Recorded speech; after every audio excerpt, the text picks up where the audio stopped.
Did you know that 73% of people look to social media to find reliable companies? You guessed it, they're doing it within home care. If you know about the home care industry, which I know you do, you own a home care business, then you know that the majority of your target audience is not seniors. It is actually the eldest daughter of that senior. That's usually the person that you're talking to most. Well, guess what? She's on social media and she's going and she's checking out your pages to see what's going on. Hi, my name's Nick Bonitatibus, owner and founder of Digital Champions. And on today's episode of Home Care Digital, we're going to be talking about how to market and leverage social media specifically for marketers. So if you're the owner of the business doing primarily the marketing, this is for you. Or if you're a marketing rep or business development person, this video is for you. So the first thing to really be aware of when it comes to social media is who should be responsible for this social media task. One of the biggest mistakes that I see is that people outsource their social media to other companies and they wonder why they're not getting any results from it. It's because it's bland, it's boring, it's not relevant to the actual organization. It's just cookie cutter content. So it's really important that our social media is coming from the organization as a whole and not outsourced from some other company. Now, in regards to understanding who's responsible, it's also important to address the difference between a personal brand and a business brand. Obviously, a personal brand is going to be done by the individual, where the business brand may be done by multiple people or a specific person within the organization managing that business content from those business social media platforms, which is what I'm going to be talking about a little bit today.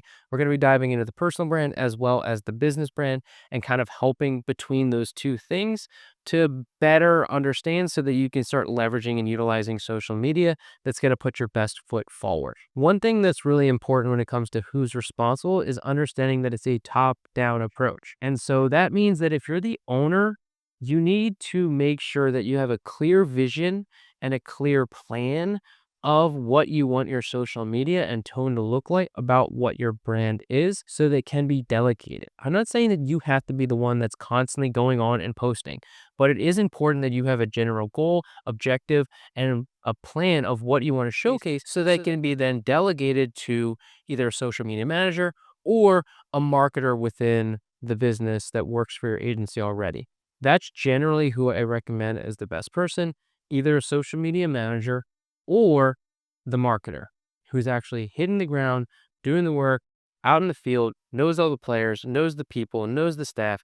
That's going to be a great person to be that main person. So if you're the owner, this is where leveraging and making sure that you're giving content to the social media manager or the marketer is going to be really helpful. And so if you're the owner, having that social media manager that you can give content to is going to be better. But you can't just hire a social media manager and expect them to just create content. You have to give them stuff. And I'll talk about what you can give them, how you create a plan so that you're working cohesively together as a team. Because at the end of the day, that's what it takes. It takes a team. Not just from the marketers, but also from the office staff, people in the company. They all have the potential to take out their phone and take some photos. So if you're doing things within the staff, the office, orientation, people are coming to the office, this is a great opportunity to take photos. We just have to document more. So often when I'm talking with agency owners or I'm speaking at events, I always see this happen where people look at me dumbfounded when I say these things because they know it's so easy because you're simply just taking photos of stuff that you're already doing. We don't need to recreate the wheel here.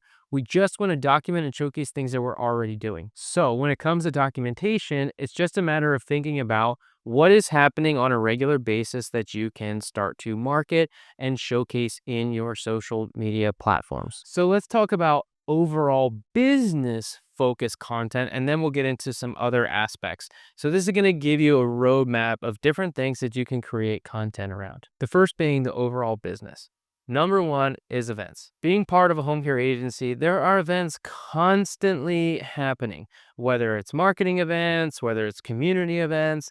This is simple, easy. Go to these events, document, take photos, post about it. Number two, promotions within your organization. Let's say you are promoting one of your caregivers to a new position, whether it's like head caregiver or lead caregiver, or promoting an office staff to a more, to executive director or a higher position. That becomes great content to share promotion. Now, obviously, that's not happening all the time, but we want to just think about consistent things that are happening. It doesn't have to be consistent every day or every week, but things that are happening on a regular, consistent basis within a year that you're going to be able to showcase and post about. New hires. This one's easy. When you're bringing on new caregivers, they're going through orientation, take photos of these new hires and showcase, hey, here are the new people that we are bringing on. Office staff birthdays. These are happening pretty consistently, right? Depending on how big your team is. We're talking about maybe, let's say 5 to 10 people. Well, that's 5 to 10 posts every single year celebrating someone's birthday. You give them recognition, maybe you get a cake, you're doing something in the office. Even with a remote, you can still have a photo of them or ask them to send a photo so that you can give them that shout out and wish them a happy birthday. Maybe say a few nice things about them, about what you appreciate about them. Team milestones. What are your goals within your company? What are you looking to achieve?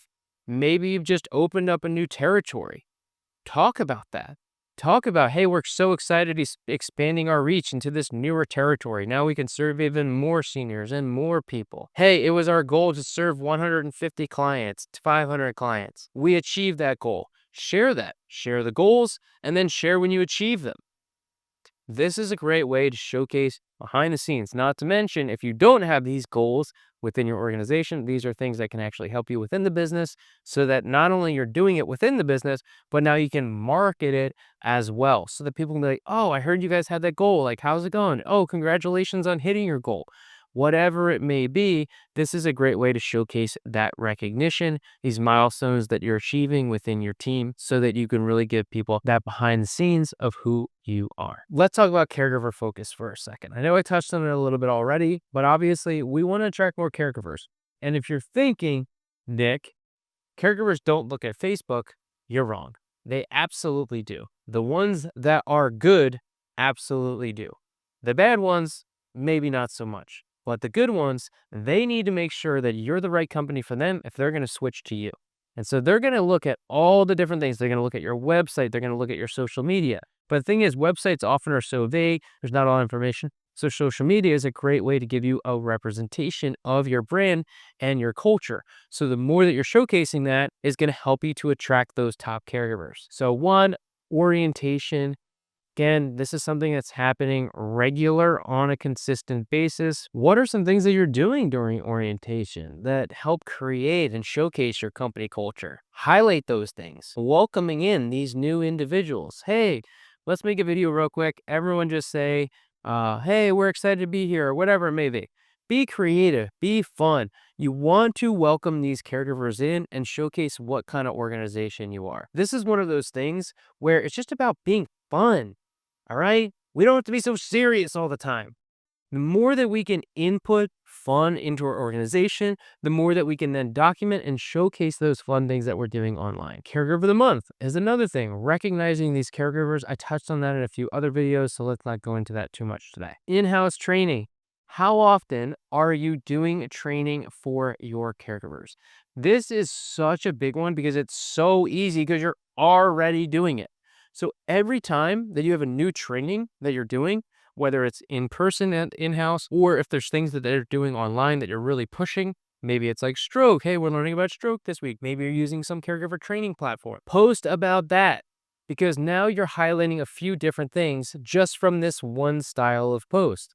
You're highlighting one, that you train your caregivers. So who is that for? That's great for caregivers that want more training. And two, it's great for clients that you're actually spending the time to invest in your caregivers for that training. Two, it gives you an opportunity to actually give a sneak teaser of some of the content that you're sharing. So it's like, hey, here were some of the big takeaways from today's dementia training. So if your loved one has dementia, boom, boom, boom, boom, boom, here's what we talked about.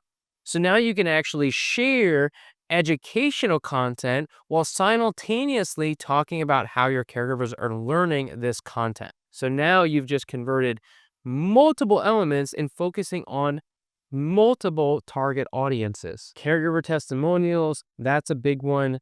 leveraging and utilizing. This can be pretty easy. If you do it from video format, obviously takes a little bit more time. But if you're using a company like Activated Insights, formerly Home Care Pulse, that's actually doing these surveys, then you can take those testimonials from caregivers and then post the content. Now, the difference is a lot of times when people post a testimonial, they post the testimonial as an image and like, here's a testimonial from our client, and it says, or a caregiver, and it says caregiver testimonial, and then it's a testimonial. That is so lame and boring. We don't want to see this. I know Canva's great, I get it, but it's not really what people are looking for. What's going to be a lot more impactful is taking a photo of that caregiver that said it and then posting what exactly they said. Now, if it was anonymous, then there's different things that you can do to try and allay that. And hey, maybe you got to do the text, but just don't put client testimonial or caregiver testimonial at the top of the screen. It's not an engaging post. Just lead with the testimonial and what they said. And then if you have a photo of them, great, or name, great. But again, just highlighting the testimonial can be really impactful. Also, when you're creating this content, I recommend that if it's a long testimonial, that you only take a piece of it to put in the image and then put the rest of the testimonial in the actually post itself. The third piece of this is now marketer focused. I know I've talked a lot about the brand and the business and things, but this is specifically for marketers. So understanding this is more of that personal brand element and things that you can do that are going to help you to stand out and really build your online presence. Number one, networking events. This one is so great and so easy. You should be going to networking events at least twice a month, if not more. And so that's easy posts that you can continuously share. What makes this great is that one, you can easily get group photos of a bunch of people that you like or that you've met and share about them. Talk about them. Talk about the group. I definitely recommend whoever's running the group that you get a photo with them, a photo of them, so you can then tag them and give the group, the networking event, whoever's running it, more attention. Networking events is a great way for you to highlight other people, which I know some people have issues with self-promoting. Well, you're not promoting yourself in this situation. You're promoting the networking event. You can highlight some other people that are at the networking event. The selfie is so underrated. It works so well. And it can be as simple as like meeting someone or, connecting with someone you already know and just being like, hey, real quick, let's take a photo and post it on LinkedIn. Boom, take the photo, take that photo. Now you've got a number of different photos versus just, you see it. People just take these like random photos of people just standing around. That's not engaging. That's not fun. Get people involved. Take those selfies. Get people. It's a fun experience and it only takes a second. Get more of those networking event photos and then tag everyone that's in the photo so you can now expand your reach. Lunch and learns. This is something that you're doing on a regular, consistent basis at referral sources. Post about being there, share about what you're talking about and some of the key takeaways that you're sharing. Not only are you going to be educating everyone about what these key takeaways are, but if the content is engaging, then you're going to get other referral sources that go, wow, that seems like a really interesting topic. I would love for you to come by and talk about this. So again, simple, easy things that you're doing on a regular basis. Every time you get a lunch and learn, take a photo, share what it is that you're talking about. If you want to make it better, take a photo with the whole lunch and learn of people in the background. Just, hey, real quick before we end, can I take a photo? Boom, take that photo. If you don't want to showcase those people, that's fine. Just take it before, take it in front of a sign of wherever the lunch and learn is happening to give that shout out to that specific referral source that you're doing that lunch and learn at. Coffee meet and greets. As part of a marketer, you're constantly having coffee with people. This is just sales. We want to have coffee. We want to meet people. We want to have these one-on-one engagements more often than not. That's the whole point of networking events, is not to get business, but to then get coffee. And then coffee helps to expand it to actually getting business and finding these strategic partners. And so when you're getting coffee, just take a photo with them and then say, hey, I'm so excited to meet this person. Here's what they do. I'm so excited to work with them in the future, or something along those lines. It doesn't need to be over complex. Just keep it simple. Hey, this is this person. We just got coffee. I'm excited about seeing how we can work and collaborate together in the future. They're going to be happy that they got it. Maybe they share it. You get in front of more people. Boom, you're tagging them. So again, You're getting this real world, what's going on day in the life of a marketer. This kind of transition is very similar to referral source shoutouts, but doesn't require you to get coffee. It can be as simple as, oh, I need a post for this week. Who do I want to post about? And give them a shout out. It doesn't always have to be a referral partner. Actually, it can be any shout outs. Maybe you give a shout out to staff members, team members within your organization, but just giving shout outs to people that are in your network that you want to showcase. And so this is a great one because they're going to really appreciate that you took the time, but make it personal. Find a headshot of them or a photo of you together and talk about why people should know them and what you love most about them. It's going to be so much more personalized. It's going to be engaging. They're going to appreciate it. They're going to want to share. They're going to comment. People that they know are going to see the photo of that person, right? Oh, you know this person? Boom. Creating more of those connections. Educational content. I talk about this so much, but at the end of the day, we want to be a resource. So if throughout your day, while you're marketing, you're seeing this common thing that keeps happening that people are uneducated about, share about it, post about it, spread the knowledge, spread the information. You don't need to be an expert to share information.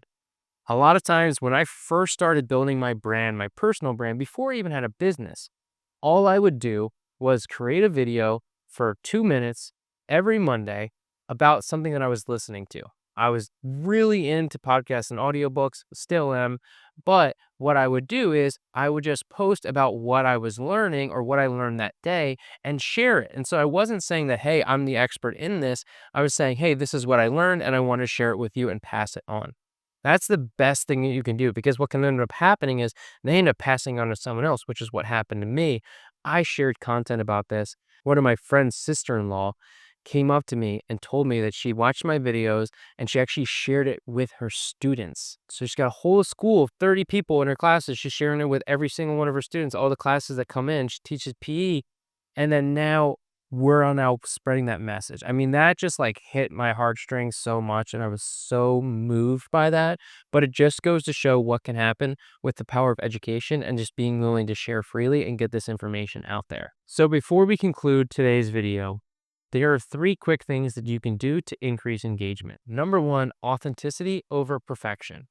People are so worried about saying the perfect thing. Just be authentic. It's going to have such a greater impact. Number 2, be consistent.